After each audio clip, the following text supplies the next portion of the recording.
learn the Mishnah. So we've done 4 prakim and we've talked a lot of Agadata, but some halachot of Sanhedrin, including this process of people observing testimony, having to go to court. We decided how many dayanim are in a court, when you go to court, what kind of interrogations. Our last parak we said that you do drishot and chakirot, right? But some are more essential, some have more numbers. Today, the Mishnah goes a little bit more into the detail of these drishot and chakirot. So says the Mishnah on the top of Daf Mem, Hayubodkin otam b'sheva chakirot. There was a standard set of 7 questions that you would ask. And we're going to see in the Gemara that these questions essentially establish the time of when the thing happened. So they're all, time-oriented questions. So now you would think, so say the person, what time did it happen? But there's a lot of details. You could talk about the month and the day and the day of the week and the time of the day. Now, of course, they didn't have the same months we have, and they had different cycles. So we'll see a little bit about that. And these are the questions that they would ask. Be'eza shavua, in which shavua, which really means a week, but we're going to see in the Gemara, it means which 7-year cycle, right? So we think of centuries or decades. They thought of 7-year periods called a shavua, which is how you count a shemitah, right? So there would be Shavua 1, 2, 3, 4, there'd be 7, and then Yovel, right? So which one of those 7-year cycles? Be'eza shana, so meaning which year within it. So you would say the 3rd cycle, the 2nd year, let's say. Be'eza chodesh, which month of the year? Bikama b'chodesh, what day of the month, meaning what day was it, day 15 or 16 or 18? Be'eza yom, what day of the week, right? So was it Sunday to Shabbos? Be'eza sha'ah, what hour of the day? And the final question was Eza makom, where did it happen? So 6 of these have to do with time, and 1 has to do with place. Now, of course, beyond that, we're going to ask them what they saw. Right? We haven't even got there yet. But the point was that no matter, before you even get to the questions about what did you see and describe it and who killed who and what was it, you have to place it in a way that is maybe reproducible, or to test them to make sure their story is straight, right? Sometimes people, they make up a story, but they only make up some details. They don't think of all the details. So you can keep probing, like when you go to Israel, I just had this, they ask you all these crazy questions that have nothing to do with your trip, just to sort of catch you to make sure that you're legit. Continues the Mishnah. Makirin atem oto. Sorry, these are more questions. They say to him, do you recognize him? We'll see tomorrow, I think, Rashi understands it refers to, do you recognize the person who was hurt, the murder victim?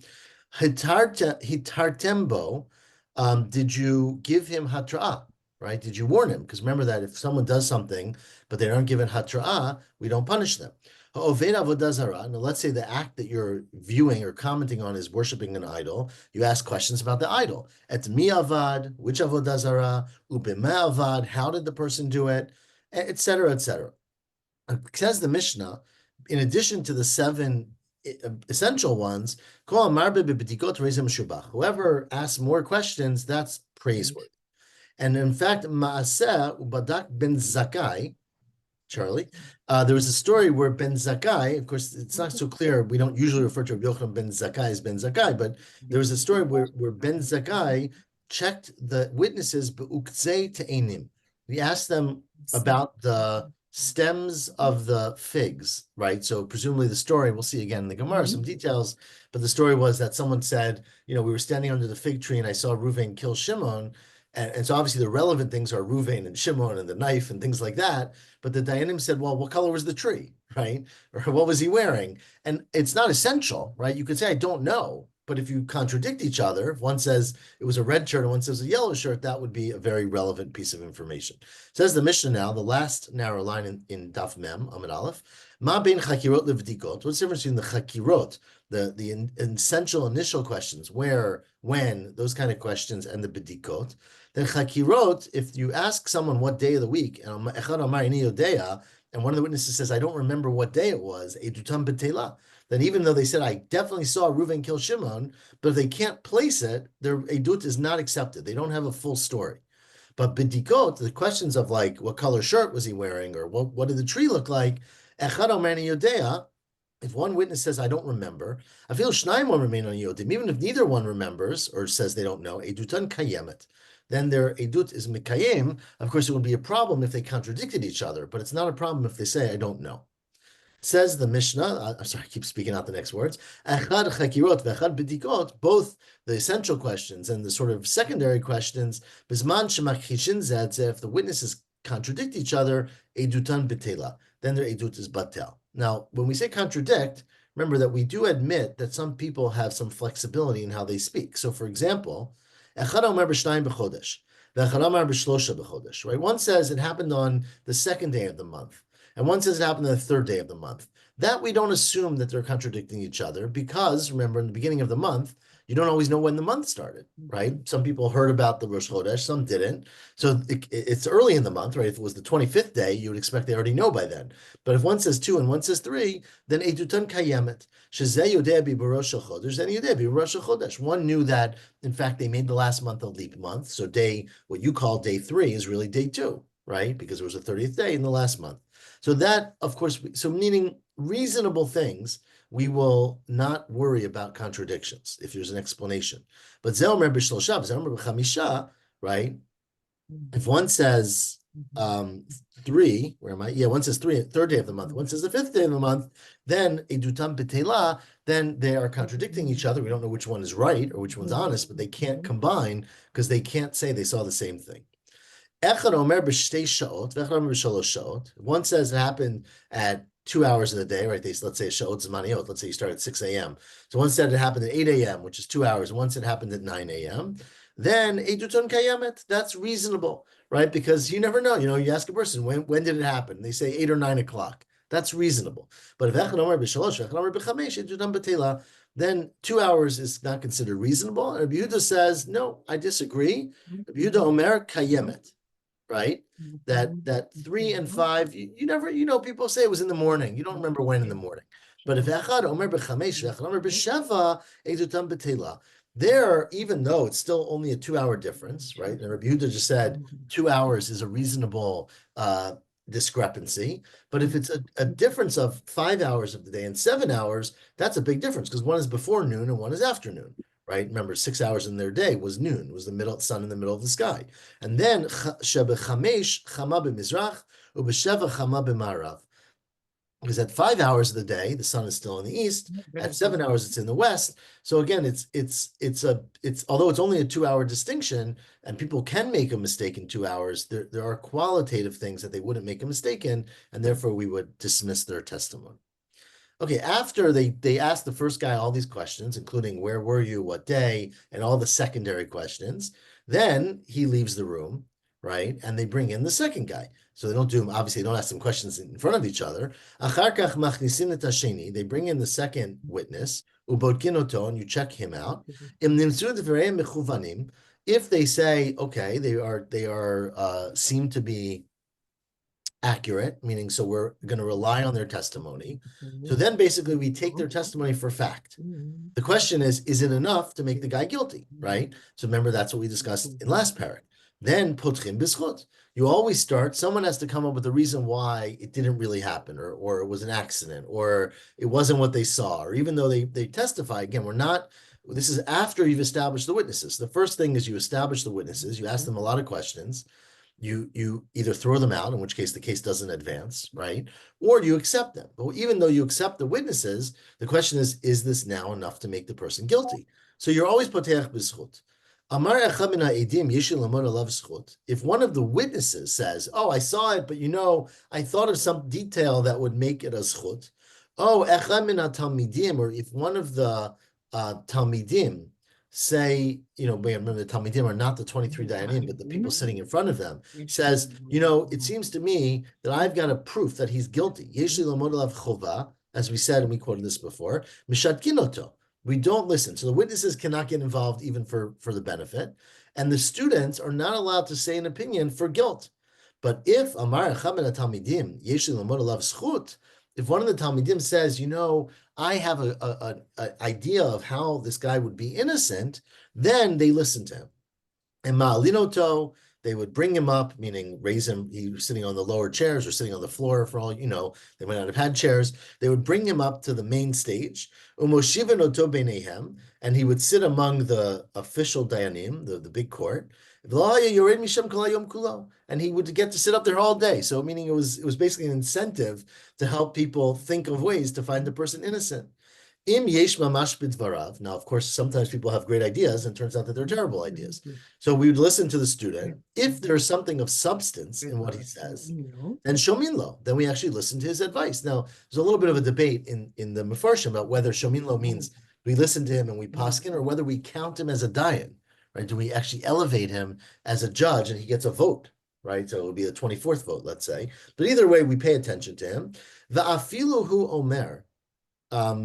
Even if the guilty person himself, not the guilty person, sorry, the accused person says, I can explain, yeah, it happened the way the witnesses said, but I've got an explanation for the event and why I'm not really guilty, then shominlo, then you do let him talk in his defense. Ubilvad sheyesh mamash bidvarav. Of course, only if there's substance. So wait a second. So these Talmidim that are like in front of the judges, right? These are the 3 rows that are supposed to be sitting there to be able to replace the judges should one of them dies, or like they can't get to like some kind of a unanimous decision, right? So not necessarily. So it's not clear. Meaning there's Because that's what we opinion saw split. in the actually on Friday. So I want to be clear. These students are there. Remember, we talked earlier. You used to have 3 rows. Remember, we talked about this way back in the Right. beginning. How many Right. people you need in the city, right, in order for it to be a city, because you need them both for them to learn, but also for them to sort of challenge and stimulate discussion with the people in front of them. Okay. What you're saying is a second point, which is that at some point, we're going to see it later in the Mishnah, you need to add dayanim, right? So it's reasonable you add from those rows, but it's not necessary. I mean, there could be people in those rows who are not suitable to be dayanim. They're students, right? But it is critical to have students, because otherwise you're sort of talking in a vacuum, and they help, stimulate the conversation, challenge people. So the students are essential, but they're not necessarily the replacements. They might be, Okay. but they're not necessarily. Thank So you. continues the Mishnah at the end of this whole discussion, im matzu lo zchut patru. If they find a zchut for the accused person, and now let's read the words a little bit, and we're going to actually discuss this more in the Gemara. But if they find zchut for him, then he's patur, right? If they come up with an argument that although this, the Eidim said they saw him, shoot the gun and the guy died, it turns out that the bullet could not have hit him from that angle, and in fact he must have gotten struck by something else, and he's totally not a murderer, right? V'im lav mavirin oto lemachar. If not, then remember, you never say, so you would take patur means they take a vote, and they would be patrim. If the arguments seem to be leaning towards chayav, remember, you can't be mechayev a person the same day, right? If it's a capital case, you have to have halanat adin. So then mavirin oto lemachar, you would push it off to the next day. Now, while you're waiting, right, meaning in the middle of the case, basically this guy's life is hanging on a thread. So says the Mishnah, the judges have to act with incredible humility, right? Because they have this guy's life in their hand. Mizdavgin zugot. They would pair off into pairs, meaning they wouldn't, it's not for reasons whatever. They would go into pairs so that they knew, they could talk to each other, they would discuss it, but presumably they're not supposed to discuss it with anybody else. They wouldn't eat too much, right? It's inappropriate for the judges to go out that night and have a big dinner. They wouldn't drink wine all day because it would, cloud their thinking. They would discuss it among themselves all night long.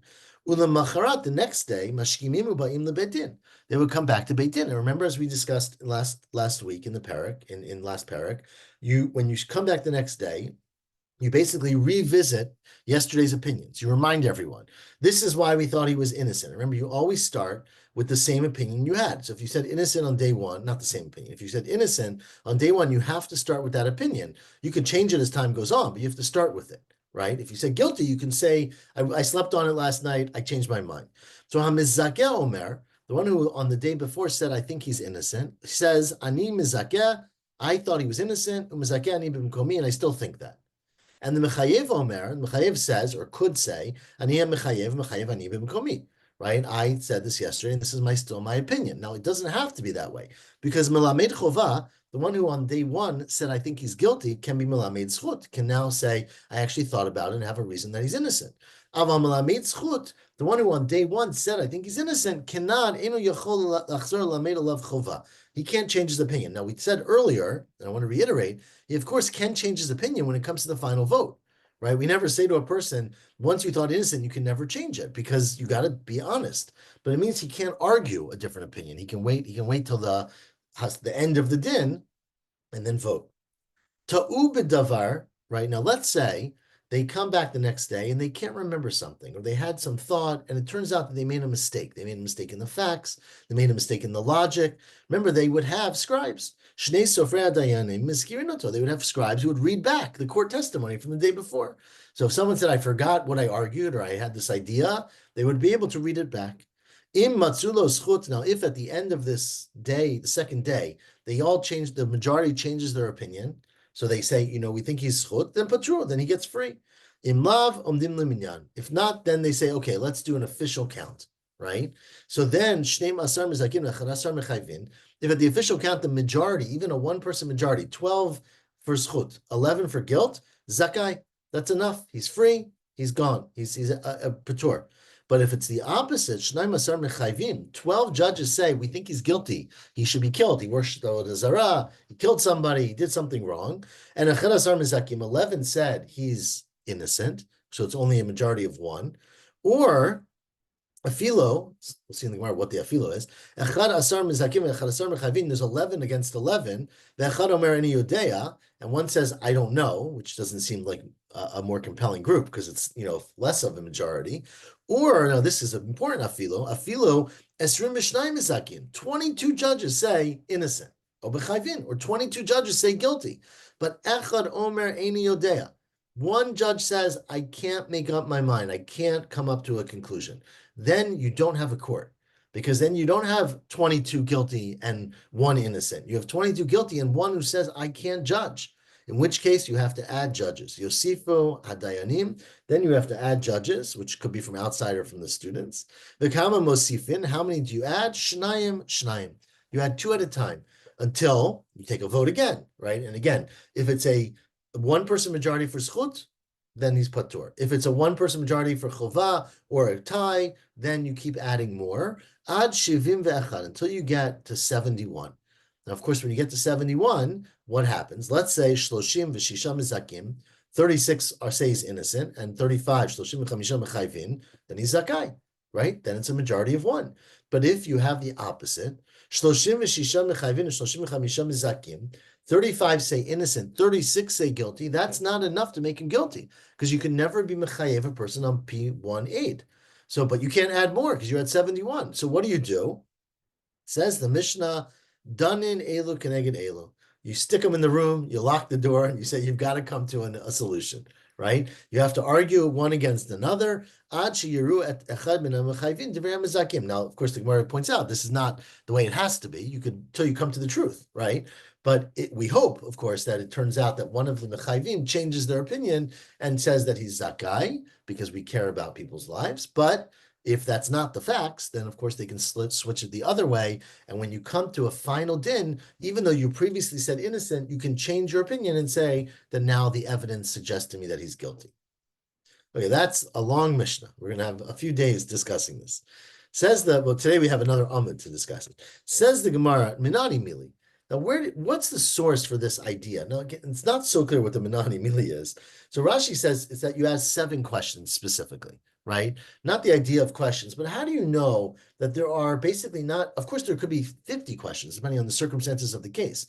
But how do you know that we have basically foundational questions that place it in a time and a place, right? All the questions we said in the Mishnah. How do you know that? Says the Gemara, it's because there's several psukim that talk about the way we investigate an alleged crime. Amar of Yehuda, Damarkra. The first pasuk is a pasuk talking about a Irani Dachat, right? A city that rebels, that worships an idol, Avodah Zarah. Most of the city does it. We'll discuss it in the whole parak later. And they're condemned to death. So there it says, V'darashta, you are doresh, which we think means you investigate very deeply. Chakarta, of course, the word choker is look into it closely. V'sha'alta heitev, and you ask heitev. Now, Rashi explains that the word sha'alta means you ask questions. That's not a deep interrogation, but the word heitev means do a very good job of it. So that is sort of three psukim, three words, not psukim, three verbs essentially that describe real deep investigation. The Omer. Now, there's another verse we're talking about avodah zarah where it says, "Hugad lecha," they will tell you what happened. Ushamata, you should hear it. Again, we said the word shmata just means you hear. But then it says darashta, you investigate. Hetev. So basically, two more words that tell you investigate. The Omer, and it says by edim zomimim, v'darshu hashoftim hetev. So again, you have the word drisha, the word hetev. So all together, turn the page, daf mem amabet. You have seven words that describe investigation, and that's how we got our 7 essential questions in the Mishnah. Which, if you recall, again, were what Shemitah cycle, so essentially what decade in our terms, right? What year, what month, what day of the month, what day of the week, what hour of the day, and what was the place. Those are the 7 essential questions. Says the Gemara, how in the world do you know that because it says 3 by 1 avoda, 3 by 1 avera, 2 by another, and 2 by another, that you need 7 in every one? Maybe you need 3 by Yernei Dachat, 2 by avodah zara, and 2 by edim zomimim, right? Maybe ema, says the Gemara on top of Mem Amud Bet, chad kichtivna. It's each one is the way it's written. So you need 3 by this crime, and 2 by that crime, and 2 by that crime. Says the Gemara, because Dim Cain, this is a question still, if you really needed all 7, why didn't the Torah just say all 7 by one case? Why say 3, 2, and 2? Implies you need different standards. Says the Gemara, Kivan dekula hadi adadi ktiva. Since they are similar in the way they're written, right? The ktav is the same kind of question of how you're doresh, then mehadadi alfinan. We learn it out from each other. And since we compare each sort of darashta, how Beit Din is doresh, how Beit Din investigates, we then combine them all together. It's as if it's written in one circumstance, and there's seven drishot from these 3 psukim. Says Gemara, but they're not similar to each other. So what do you mean? Because they're similar to each other, we should combine them. In fact, they're all 3 different cases. Now the Gemara is going to go through the differences between the cases. Irani Dachat, right? The first case I told you was a city where they worship Avodah Zarah. Lahanach Tarti Lodami. It's not similar to an individual worships Avodah Zarah or an Edim Zomimim, because Shekem Emunam Palat. If you recall, unlike individuals, when a group does Avodah Zarah, we not only kill the people in the city, we destroy all their possessions, right? We burn the city. So that's obviously a much stricter thing. Maybe you need more investigation to do something like that, right? And Avodah Zarah lahanach tarti ladamya.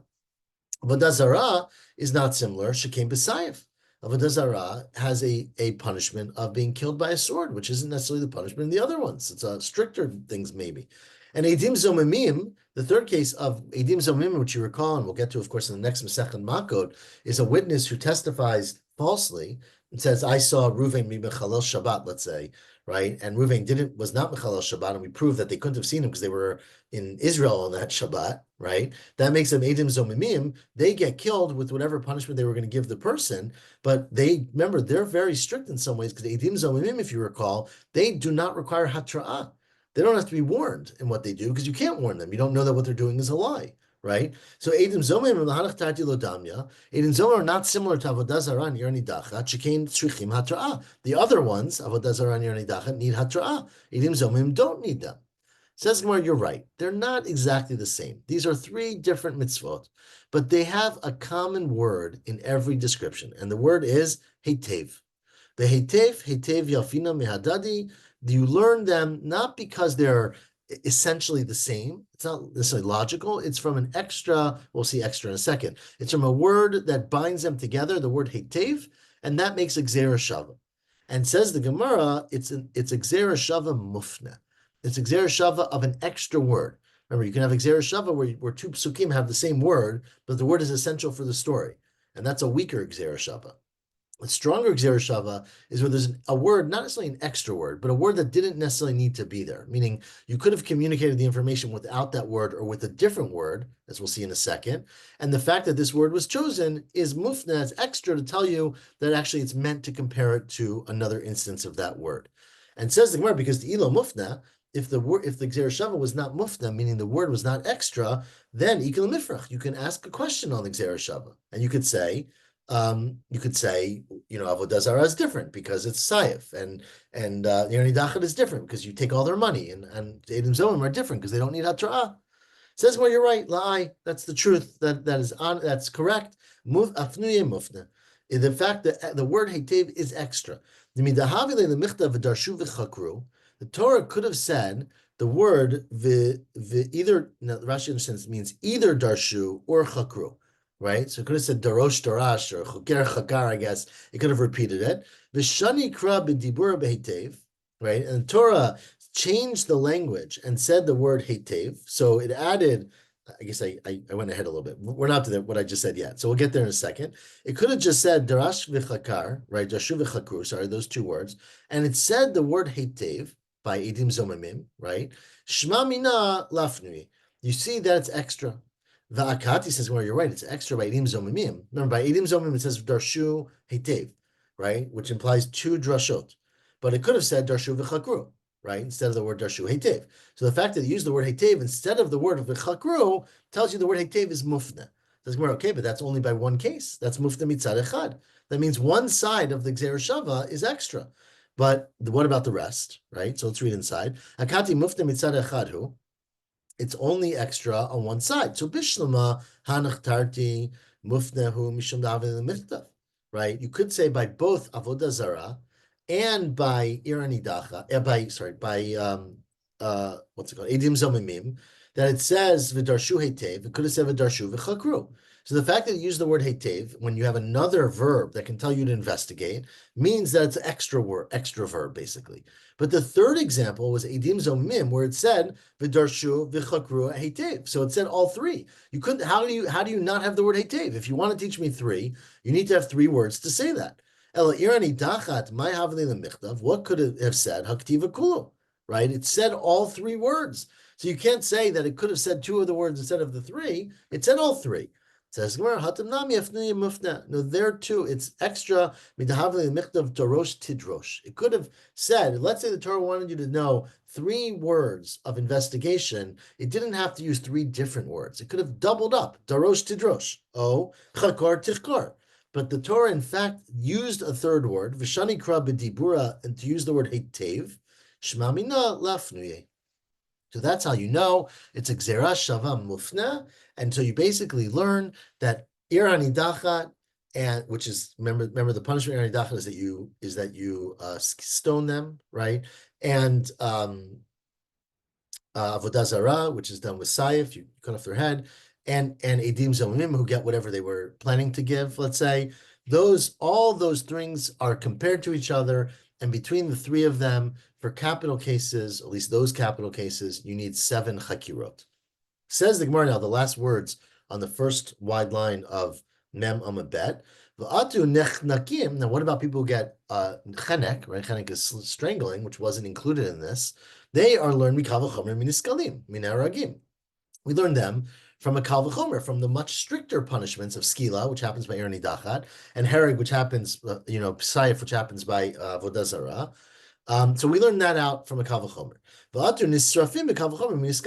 Sreifa, which is not covered here, is at least less strict than Skila. So we learned Sreifa out from the fact that the Torah said it about Skila. It says where that only works according to Rabbanan. Rabbanan say that Skila is the most stringent of all of the deaths that we give a person. So therefore, if you say it by Skila, for sure by Sreifa. Ela Rabbi Shimon, Rabbi Shimon says Sreifa is the most strict. So maybe the Torah is only talking about less strict things like skila and hereg and saif, but not sreifa. Ela Amar of Yehuda, says Rabbi Yehuda, in fact, there's a whole nother pasuk that adds to this list. Because the pasuk says, this is taking another example, but actually there's two psukim, one by each case. It says, "V'hinei emet nachon hadavar," and it's by Yernei Dachat, it says that, and it says it again by Avodah Zarah. "V'hinei emet nachon," right? And the word emet means you found it to be true. So you investigated, you found it to be true. Nachon means that you found it to be correct. So basically, we're adding two words of investigation by Avodah Zarah and two words by Yerani Dachat. But if you add them to the previous 7 that we had, Harei ha chad srei, now you have 11 words that say to investigate deeply. So what are you going to do with your 11 words? So Sheva, the Sheva Chakirot. 7 are for the 7 questions that we had in our Mishnah. Dal tlat l'gzeira shava. Now you have to take 3 out because you want 3 of them to be extra, so you can use your gzeira shava mufna. So you have 3 extra, and you got 1 left. Pashal echada. You got 1 left, and that is the Rabbi Shimon la'atuya nisrafim. Rabbi Shimon who says Sreifa is the most stringent, so I can't learn out Sreifa because I know it by Skila. You have the 11th pasuk to tell you Sreifa. What about the Rabbanan? The Rabbanan said that you can learn Sreifa from a Kal V'chomer from Skila. So why do you need the 11th pasuk? Says the it doesn't matter. The Rabbanan, you could say the famous principle that we have that milta da'atya b'kal v'chomer tarach v'katav lakra. That a word that can be learned from a kal v'chomer, the Torah tells you anyways. The fact that there's a kal v'chomer does not always stop the Torah from educating you about something. So it's true, say the Rabbanan, we don't need the 11th word. But you know what? Sometimes the Torah says things even when you can learn it from a kal v'chomer. So that is the source, according to this opinion. There's really 11 words, 7 tell you 7 questions, 3 to tell you that you compare each of them to each other, to the other one, and 1 extra either for Rabbi Shimon or sort of extra for the Rabbanan. So that's the first answer. Now says the Gemara, Megadef ba Rabbi Avo. Says Rabbi Avo, this is, remember, Megadef is like a language of cursing almost, but like a sharp retort, right? Said Rabbi Avo, I don't get it. If you have 11 psukim, maybe you should have 3 to compare the 3 psukim to each other, right? 11 words, sorry. You have 3 psukim, 3 different cases. One is Avodah Zarah, Irani Dachat, and Edim Zomimim. So you need to have 3 words, each one has to have 1 word to compare them to each other. But why don't you say that there are 8 questions? Why do you have 7 questions and then 3 to compare them and 1 extra? Say there are 8 questions, right? Why are we selling us short on questions? So ask Rabbi Avo, maybe it's for an 8th question. It says, well, what are you going to ask? Right? You already pinpointed you're going to ask how many seconds, right? It says, Shmona Chakirot Miika. Are there 8 questions to ask? Right? With 7 questions, you're able to establish everything you need to know. It says, we're not true. Alamalo. Why can't you ask Ma'ika to become a sha'ah? Ask not how many seconds, I was joking, but ask what time in the hour, right? So you said the 2nd hour, the 3rd hour, but was it 2:30? Was it 2:15? Was it 2:45? How much time in the hour? And in fact, there's a brighter that says, and that was one of the questions. So why don't you assume that the psukim are there to tell you an 8th question? It says where, well, it makes sense according to Abaya Libed Rabbi Meir, which we had before, we're going to have again, right? You say that a person doesn't make any mistakes, meaning that if a person says, I saw it at 2:15, then you assume he means 2:15. And therefore, you can say how many minutes, and you can ask a legitimate question. And or if you say that people make a mistake by a little bit, maybe 5 minutes, but not 30 minutes. So shopir. I get it that you can then have an 8th question. But according to Abaya and the name of Rabbi Yehuda that says a person makes a mistake of up to a half hour, now minutes are meaningless, right? Because I say the 2nd hour and you say the 2nd hour, but I say 2:15 and you say 2:45. That's not contradictory because we could say a person makes up the half-hour mistake, in which case we're overlapping no matter what time we say. So don't ask me the time if whatever I'm going to tell you is going to be meaningless, right? And the Rava says, Damarto and Shituva, people make big mistakes in minutes. So Ma'ikil what would be the 8th question? You can't ask minutes because people are not expected to know minutes. And this would obviously argue on the people who say you could say different hours. Correct. They obviously argue that people say you could do different hours. We're going to discuss this a little bit more, but part of it is correct, and part of it is whether you even ask the question, right? Because it's one thing if you say it was in the 3rd hour, but if you say 3:15, right? How exact do we think you mean by those 15 minutes, right? So, but it is correct that if you can say that you get 2 hour break, right, Rabbi Yehuda in the Mishnah, then obviously you can't really hold people accountable for minutes. But it sounded like everyone else even said you could say 2 and 3. 1 hour break, correct. But again, the question is when you say 2 or 3, you might give an hour difference. But if you said 2:15 or 2:45, that might, according to the earliest opinions, that might actually be that you really mean that time, right? So when you say 2, you're saying it's sort of a general thing. But when you say a very I see, specific, I see. you're held to a higher standard. How did it know what time it was? Um, I mean, if you base it on the sun, right? And on like, or I mean, otherwise, I mean, seriously, you go for a walk in the park for the whole afternoon. You think that I remember if it's 2 or 3 or 4 if I don't have like a watch? look, I can't tell time, obviously, but if you live in a society where your life depends on, the position of the sun in the sky, I guess you'd have some good sense of how many hours have passed in the day. Is it this time of day or that time? I guess. Okay. I mean, They or also they had sundials. it turns out sundials are okay, but they did have in ancient times water clocks and sand clocks that were remarkably accurate. Okay. Not everybody would have had one, I guess, but when they wanted to keep track of time, they were actually very good at it. Okay, but the problem is, of course, according to many opinions, you don't need to know how many minutes. So what's the eighth question? Ella, the eighth question were 2 lines before the 2 dots. La tuye bekama biyovel. You want to ask them what year in the Yovel. This is what year in the Yovel. Yovel is a 50-year cycle, right? So that's Be'ez Shavuot. You already asked what 7-year cycle. It's like saying what decade. So no, it means which Yovel. It's like saying which century did it happen? You said it happened in 1850, or was it 1950? Now, of course, this is really far-fetched. It's not a 100-year difference, but it's a 50-year difference. So I walk into court and I say, I saw Reuben worship Avodah Zarah, and they say to me, was it what year? You're like, the third Shemitah cycle, the second year. And they ask you, was it this Yovel cycle, or was it 50 years ago, right? So again, really far-fetched question, but Be'eza Shavua, I'm sorry, Hainu Be'eza Shavua, Elatuye be'eze yovel. The eighth question would be, which of the yovel cycles? And again, this is obviously, and we're going to see a little more of this in a second, not because we really think that a person's telling, testimonies from 60 years ago or something, right?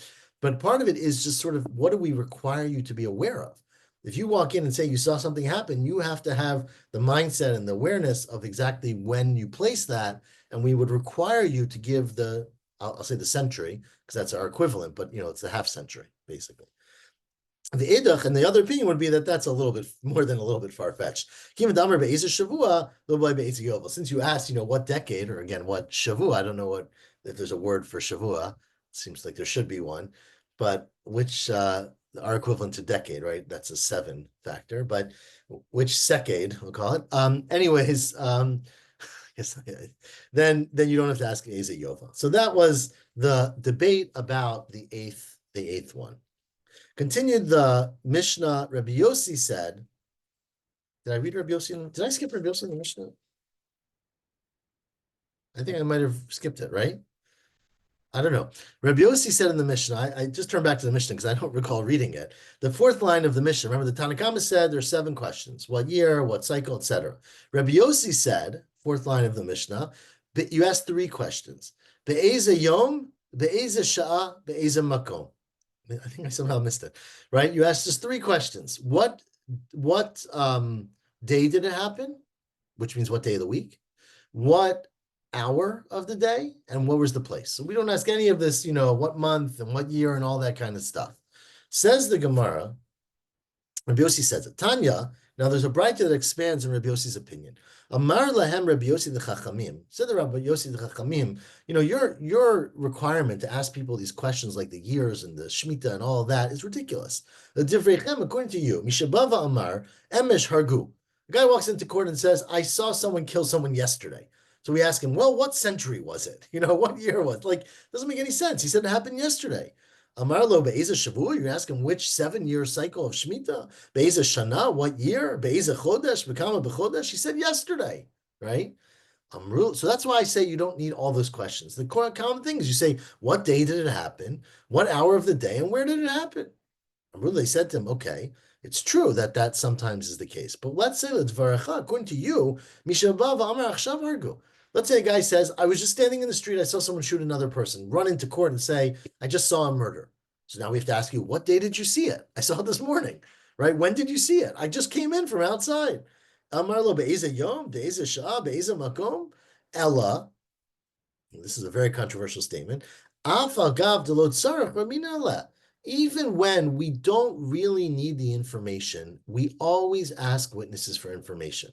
And the purpose, thank you, Jan, and the purpose of asking witnesses for information is partly to make sure that they are really focused on the details, right? And as we said earlier, Rabbi Shimon ben Elazar, remember we said earlier from Rabbi Shimon ben Elazar, we quoted this earlier, that they would take people and they would move them around and they would move them to another room and they would be matriach them, because we're basically trying to wear them down. So these questions are not just there to establish facts. They're there to make sure that a person has a straight story. They're not making it up. You know, they're consistent. You can detect any kind of sort of falsehood, hopefully, in what they're saying. Achanami, say the Tanakama, I understand. A person might have come in and say, I saw someone kill someone last Tuesday. We don't need to ask him, you know, what was the year? What decade did it happen? But we want to. Achanami, you still ask him questions. And Rabbi Yossi would say, no. Rabbi Yossi obviously disagrees with this, right? Because he says, you don't need all 7 questions. So according to Rabbi Yossi, that you don't need all 7 questions. Why do you need all 3 questions? Sometimes a person will run into court and say, I just came and saw a murder out on the street. Because says Rabbi Yossi, that's not very common, right? People don't usually experience a murder or watch a murder and then run to court, right? They may go the next day, maybe. But emesh hargo shchiach b'rov idiot, right? To say I saw something yesterday and then you collect yourself and you calm down and you hide and then you come into court the next day or a few days later, that's pretty common. But achshav hargo lo shchiach b'rov idiot, to come in straight from the murder to court is not the most common thing. So therefore, it's true, it happens sometimes, but it's very uncommon. And therefore, says Rabbi Yossi, in most cases, people come to court very soon after the event. You don't need to ask him what year did it happen, right? They don't usually show up 3 years later and testify about something. And therefore, in general, as long as that's the case, you only need to ask them what day, what place, what time, and what place. Now, of course, if it says Rabbi Yossi would admit, if a person came into court and said 25 years ago, when I was in 8th grade, I witnessed this thing happening, then they're going to have to interrogate what year and where was it and all of those kind of things. But it's not a common thing. And according to Rabbi Yossi, you don't have to ask it of every person. And we're going to stop here, 5 lines from the bottom, 6 lines from the bottom, and continue tomorrow with Makirin Atem Oto. So, Shkoach, thank you everyone for staying up late.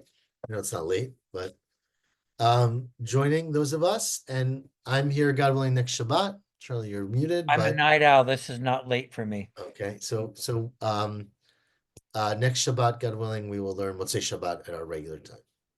Thank you. Thank you. Shavua Tova. Shavua Thank Tov. you. Shavua Rest Tov. up. Oh.